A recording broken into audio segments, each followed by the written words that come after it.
The overall goal of this experiment is to fabricate fully printable, fullerene-free, bulk-heterojunction solar cells using bulky titanium alkoxides as morphology-controlling electron acceptors. This method can help answer key questions in the bulk heterojunction solar cell field about controlling the phase separation structure of the photoactive layer of organic and inorganic hybrid bulk heterojunction solar cells. The main advantage of this technique is that it controls the phase separation structure by hindering self-organization with bulky molecules, without the solubility limitations of the conventional solvent method.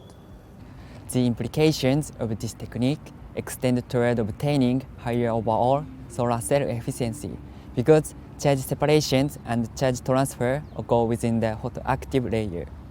Though this method can provide insight into the PFO DBT electron donor system, it can also be applied with other semiconducting polymers, such as P3HT or PTB7.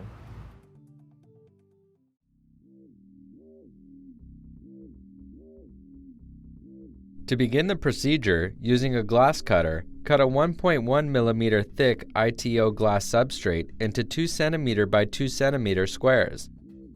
Identify the conductive side of each square with a digital multimeter.